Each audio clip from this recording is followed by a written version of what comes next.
Olá, bem-vindo ao Minuto AB. Os processos que tramitam no rito do Tribunal do Júri se segmentam em 3 fases. E a aula de hoje é justamente sobre essas fases. A primeira delas é a fase da formação da culpa. O réu citado para apresentar a sua defesa e o consequente rol de testemunhas, se tiver alguma. Na sequência, agenda-se a audiência de instrução e julgamento, serão ouvidas as testemunhas, o réu será interrogado e as partes vão se manifestar no processo, acusação e defesa, por meio de alegações finais. E depois das alegações finais, o processo é encaminhado ao magistrado para que venha a proferir a sentença. Só que essa sentença, ela não vai ser aquela comum, na qual o magistrado deve decidir se condena com a imposição de pena ou se absolve o réu. Na verdade, essa decisão final dele, essa sentença, só pode em 4 hipóteses. A sentença deve ser de pronúncia, impronúncia, desclassificação ou absolvição.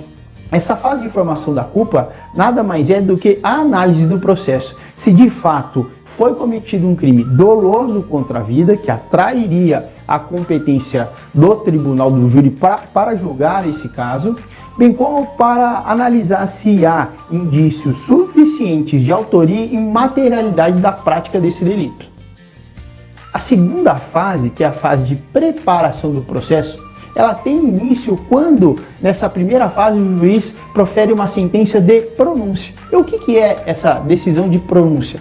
Quando o magistrado verifica que, de fato, houve um crime doloso contra a vida, existem indícios suficientes de autoria e materialidade e, portanto, o réu deve ser julgado pelo Tribunal do Júri. Então, a decisão de pronúncia nada mais é que a determinação que o réu seja julgado pelo Tribunal do Júri. Então, a partir do momento que o magistrado profere essa decisão de pronúncia, então tem-se o início da segunda fase, que é a fase de preparação do processo. Nessa fase aqui, tanto a acusação como a defesa vão se manifestar sobre as provas que pretendem utilizar ou até produzir nessa fase aqui para que sejam utilizadas na sessão do Tribunal do Júri. Podem ser requeridas as diligências, podem ser apresentados novos documentos. As partes também, acusação e defesa, podem apresentar rol de testemunhas que querem ouvir no plenário. E ao final, o magistrado vai fazer um relatório, que nada mais é que um apanhado sobre o processo para entregar aos jurados.